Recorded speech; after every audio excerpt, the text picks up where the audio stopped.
మన నోట్లో ఉండే కోటాను కోట్ల సూక్ష్మజీవుల సమూహాన్ని ఓరల్ మైక్రోబయోమ్ అని పిలుస్తూ ఉంటాం. అసలేంటి ఓరల్ మైక్రోబయోమ్? మన ఆరోగ్యం విషయంలో దీని పాత్ర ఏంటి? ఈ వివరాలు ఇప్పుడు ఒకసారి చూద్దాం.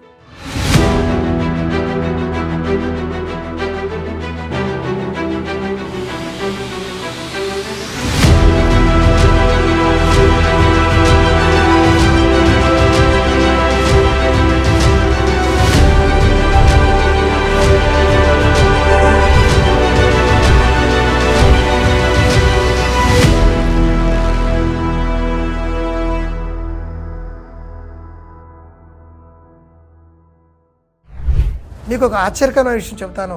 మన నోటిలో సుమారుగా 700 రకాల సూక్ష్మజీవులు ఉంటాయి. ఇవి కొన్ని వేల కోట్ల సంఖ్యలో ఉంటాయి కూడా. ఈ సూక్ష్మజీవుల సమూహాన్ని ఓరల్ మైక్రోబయోమ్ అంటూ ఉంటాం. ఎవరికీ పెద్దగా అవగాహన లేనటువంటి ఈ ఓరల్ మైక్రోబయోమ్ మన ఆరోగ్యం విషయంలో మాత్రం చాలా ముఖ్యమైన పాత్ర పోషిస్తూ ఉంటుంది. మనం ఏ ఆహారం తీసుకున్నా కూడా అది నోటి ద్వారానే మన గట్లోకి వెళ్తూ ఉంటుంది. మరి ఆహారం మన నోట్లోకి ప్రవేశించినప్పుడు ఈ ఓరల్ మైక్రోబయోమ్ తన పనిని మొదలు పెడుతూ ఉంటుంది. సాధారణంగా ఈ ఓరల్ మైక్రోబయోమ్ లేదా ఓరల్ బ్యాక్టీరియా అనేది మన నోటిలోని పళ్ళు, చిగుర్లు, నాలుక ఇలా అన్ని చోట్ల ఉంటూ ఉంటుంది. ఈ బ్యాక్టీరియా మన ఆరోగ్యానికి సంబంధించినటువంటి చిన్న చిన్న సమస్యల నుంచి మొదలుకొని కొన్ని రకరకాల క్యాన్సర్ల వరకు కూడా ఈ బ్యాక్టీరియా అనేది అద్భుతమైన ప్రభావాన్ని చూపిస్తూ ఉంటుంది.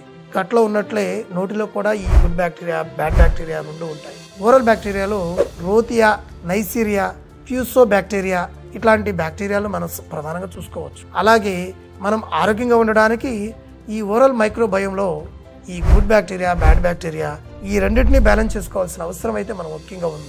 అలా బ్యాలెన్స్ చేసుకోవాలంటే అసలు ఈ బ్యాక్టీరియా ఎలా బ్యాలెన్స్ తప్పుతుందన్న విషయాన్ని మనం గ్రహించాల్సిన అవసరం ఉంది. సింపుల్ గా చెప్పాలంటే ఈ ఓరల్ బ్యాక్టీరియా బ్యాలెన్స్ తప్పడానికి చాలా వరకు మనకున్న అలవాట్లే ప్రధాన కారణం అని చెప్పుకోవచ్చు. మద్యపానం, ధూమపానం, ఆర్టిఫిషియల్ షుగర్స్ తినడం, సరైన డైట్ తీసుకోకపోవడం వంటి కారణాలే ప్రధాన సమస్యలుగా మనం చెప్పుకోవచ్చు.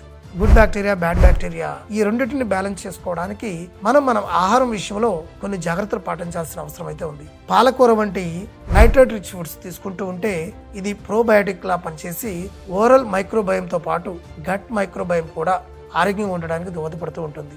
మన గట్ కి అట్లానే మన మైండ్ కి కనెక్షన్ ఉన్నట్లే మన గట్ కి, మన ఓరల్ మైక్రోబయోమ్ కి కూడా సంబంధం ఉందన్న విషయాన్ని మనం గ్రహించాలి. సాధారణంగా మనం ఆహారాన్ని బాగా నమిలి మింగినప్పుడు ఆహారం లాలాజలంతో కలిసి దాదాపు 140 మిలియన్ల బ్యాక్టీరియాను మన నోటి నుంచి గట్లోకి వెళుతూ ఉంటుంది. ఈ క్రమంలో గట్లోకి కొంచెం బ్యాడ్ బ్యాక్టీరియా వెళ్ళినా కూడా అది గట్ బ్యాక్టీరియాకి రాంగ్ సిగ్నల్స్ ఇచ్చే అవకాశం ఉంటుంది. ఇలాంటి రాంగ్ సిగ్నల్స్ వలన కూడా గట్లో ఆరోగ్య సమస్యలు మొదలయ్యే అవకాశం ఉంటుంది. కాబట్టి మనం గట్ మైక్రోబయోమ్తో పాటు మన ఓరల్ మైక్రోబయోమ్ను కూడా బ్యాలెన్స్ చేయాల్సిన అవసరం అయితే ఉందన్న విషయాన్ని ఇప్పుడు మనం గుర్తించాలి. మన రిక్వైర్మెంట్స్తో పాటు మన బాడీ రిక్వైర్మెంట్స్ని కూడా ఎప్పటికప్పుడు గమనిస్తూ ఉంటే ఎలాంటి అనారోగ్యాలు కూడా మన దరి చేరవు. ఈ విషయాన్ని అయితే మీరు గమనించగలరని భావిస్తున్నాను. Thank you.